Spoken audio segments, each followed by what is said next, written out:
Until now, we have discussed open channel hydraulics, assuming that the flow rate in the channel never changes. In other words, Q is steady, and we have also assumed that the channel geometry does not change, meaning it is uniform. While steady, uniform flow is possible to achieve in an open channel, it is also safe to say that steady, uniform flow will not always be the case. Let's consider the open channel profile shown here. The simple fact that the slopes are not equal means that we have a non-uniform condition here. Now I draw in the critical depth as a red dotted line and the normal depth as a solid blue line. As you can see, this channel starts at a mild slope, then transitions to a steep slope. If we simply connect the normal depth lines in this channel, we are assuming that the normal depth will continue at a given velocity until the channel grade break, then immediately speed up to the velocity resultant in the steep channel. Not physically possible. What is easier to see is that the water will begin to accelerate from the mild channel into the steep channel, creating a tapering effect in the mild channel. This effect continues into the steep channel until reaching the normal depth. Each of these sections is referred to as a gradually varied flow section.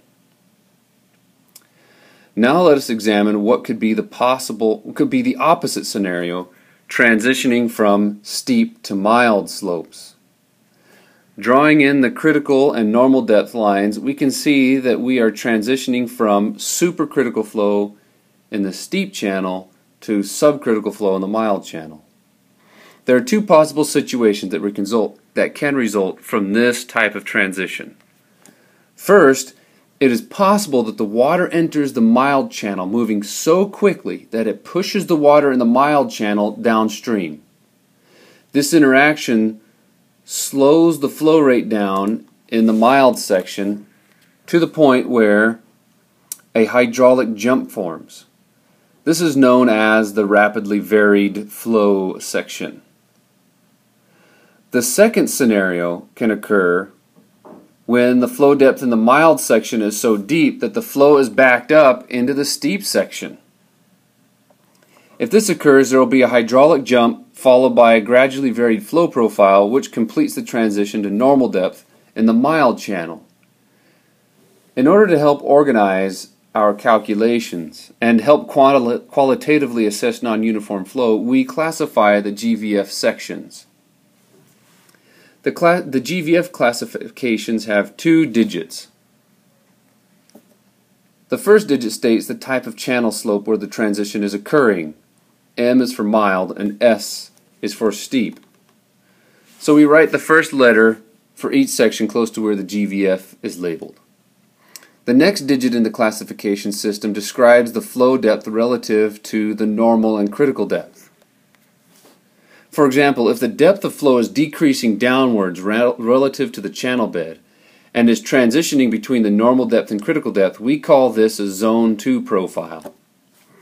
This is what is happening in the mild to steep transition section.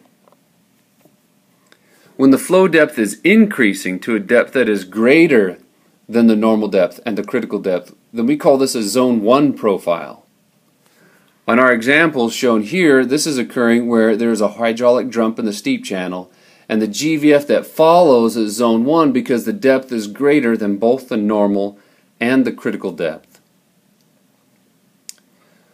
Finally, you can have an increasing flow depth, but where the flow is less than both the critical depth and the normal depth, this is a zone 3 profile. This can occur when the steep flow enters the mild channel and suddenly finds itself below the critical depth and the normal depth just before it transitions into a hydraulic jump. Once all of the GVF profiles are classified, it makes it easier to approach the quantitative analysis.